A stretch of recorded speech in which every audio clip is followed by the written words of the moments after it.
Hi everyone, this is Erin. It's Monday, June 13th, and I'm going to read a quick little letter here dated December the 5th, 2013. It was written to Maria in Fairbanks, and it is signed by, oh dear, let's see.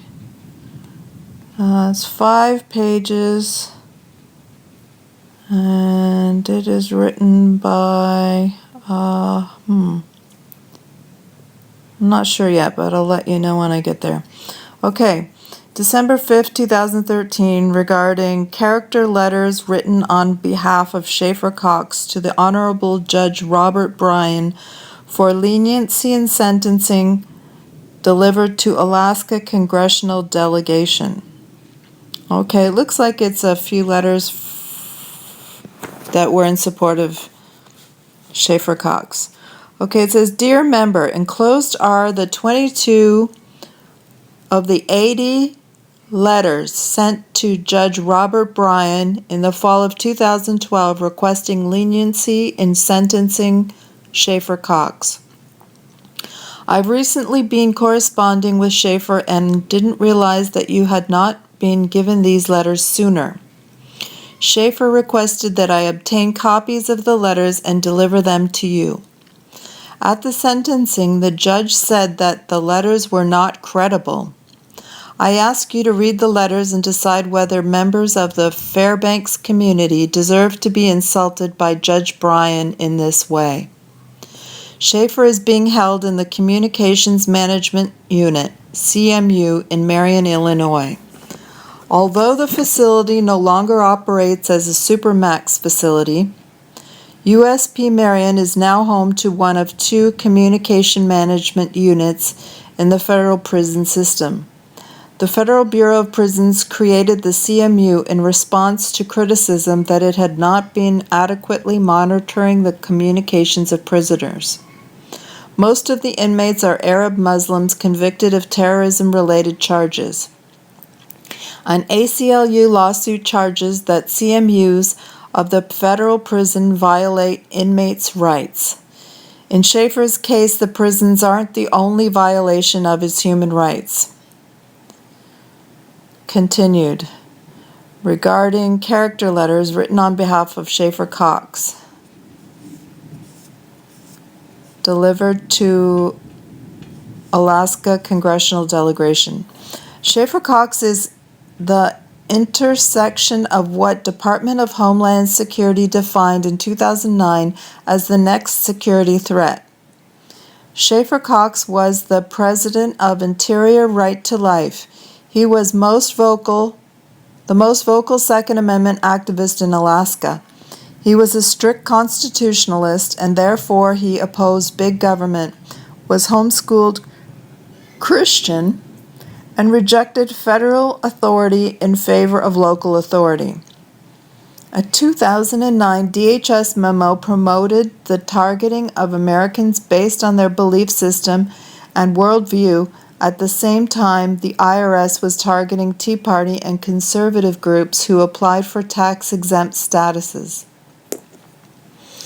On April 7, 2009, DHS sent a 9-page warning memo to law enforcement offices across the country titled Right-Wing Extremism, Current Economic and Political Climate Fueling Resurgence in Radicalization and Recruitment. The report included a sweeping definition of the threat. Quote, right-wing extremism in the United States can be broadly divided into those groups, movements, and adherents that are primarily hate-oriented, based on hatred of particular religions, racial or ethnic groups, and those that are mainly anti-government, rejecting federal authority in favor of state or local authority, or rejecting government authority entirely. It may include groups and individuals that are dedicated to a single issue, such as opposition to abortion or immigration. What and who exactly are President Obama's Homeland Security officials afraid of these days?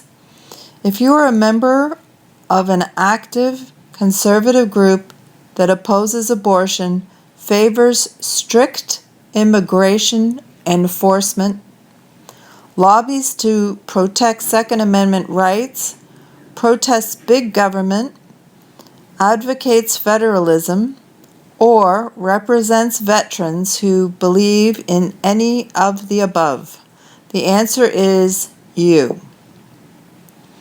And it gives a link to Michelle Malcolm's You Might Be a Radicalized Right-Wing Extremist link here. Then it says, Schaeffer Cox also was an advocate of the sovereign citizens movement. At some point, the Southern Poverty Law Center, in conjunction with DHS, began targeting members of this group. And the link is a Wikipedia Sovereign Citizens Movement. Schaeffer Cox is mentioned on the Wikipedia page defining Sovereign Citizens Movement. The United States Federal Bureau of Investigations classifies sovereign citizen extremists among domestic terrorist threats. In 2010, the Southern Poverty Law Center, SPLC, estimated that approximately 100,000 Americans were hardcore sovereign believers, with another 200,000 just starting out by testing sovereign techniques for resisting everything from speeding tickets to drug charges.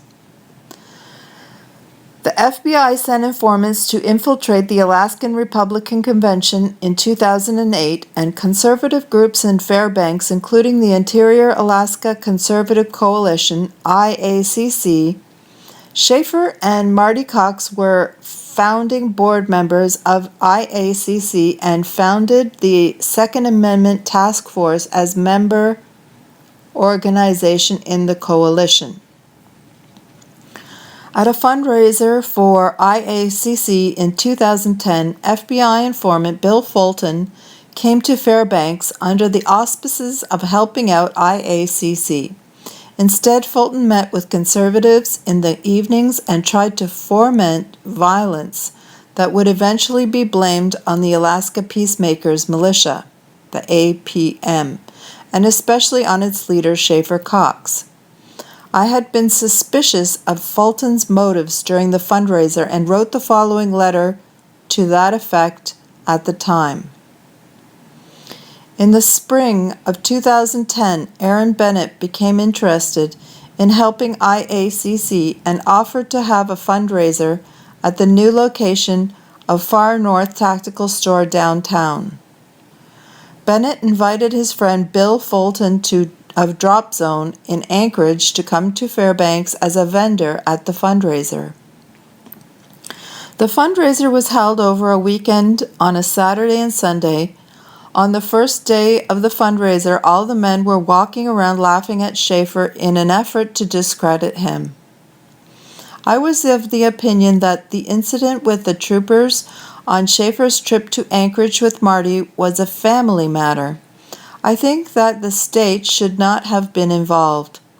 The incidents with the Department of Child Services were further efforts to threaten Schaeffer and Marty's young family. I also knew that the officer who had arrested him for showing up at the Liberty Bell call hadn't given him a chance to declare his pocket knife, and that the police were angry with him for promoting the Liberty Bell system. I knew at the time that Schaeffer was being targeted politically rather than for any just purpose.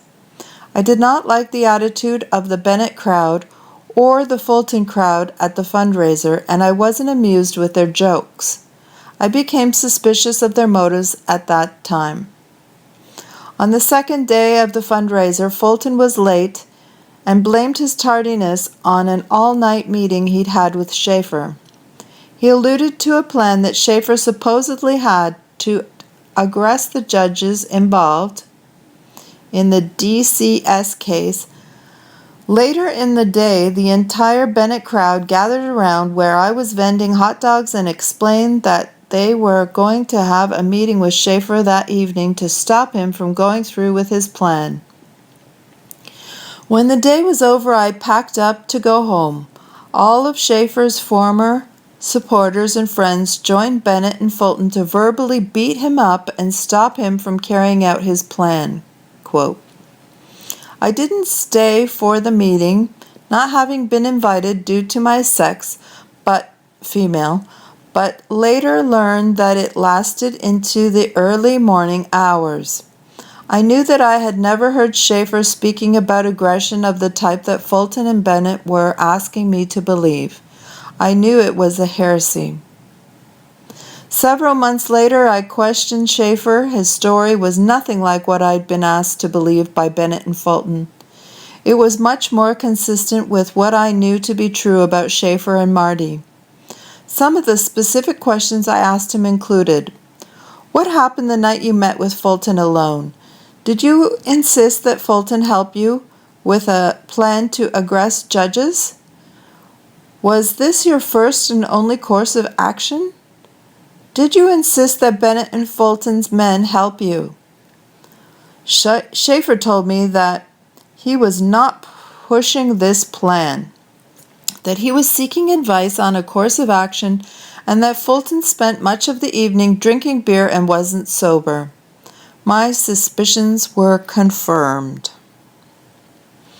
Over the course of the next several months, I realized that I heard a whole lot more from third parties about what Schaeffer was planning than I'd ever heard from Schaeffer himself. The main tactics that were being used to discredit Schaeffer were peer pressure and innuendo with no basis in facts.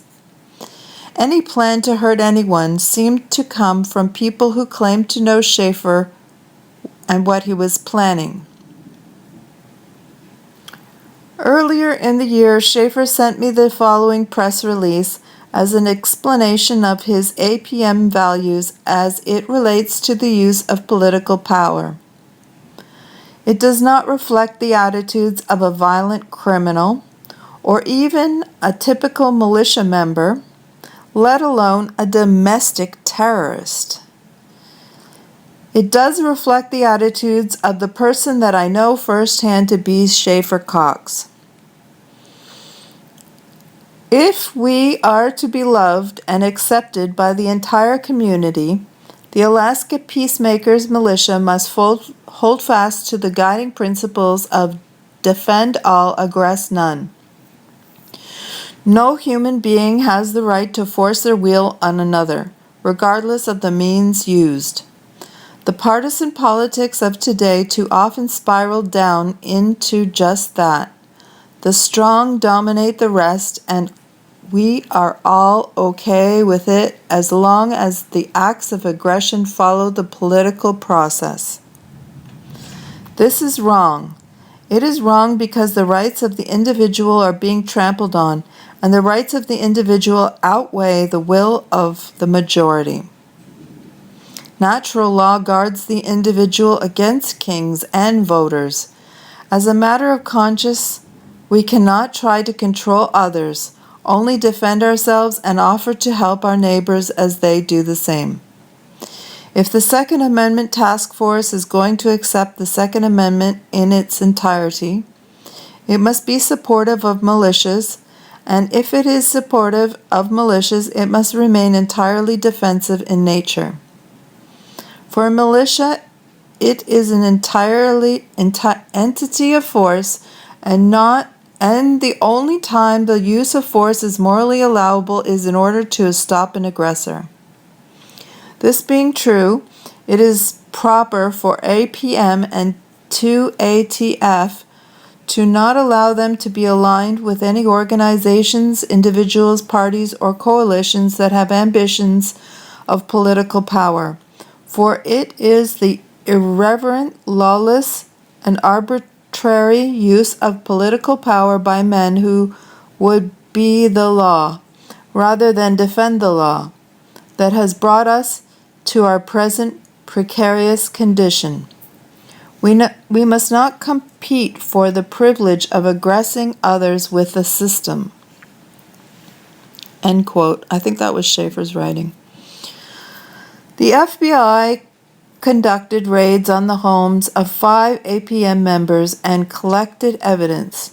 In one case, they terrified the wife and children who were at home when the raid was conducted. Once the evidence was collected, the state of Alaska had to drop all weapons charges against the members of APM because it was collected illegally. The federal government was able to prosecute using illegal evidence because it had given itself permission to do so under the Patriot Act. Schaeffer Cox and the Alaska Peacemakers were targeted and incarcerated because they believed what they were raised to believe to be right, just, and good. Schaeffer Cox is a political prisoner. Justice demands that he be freed. The end. And that was written to, it looks like, the judge from Maria regarding leniency in sentencing. It was delivered to the Alaska Congressional Delegation.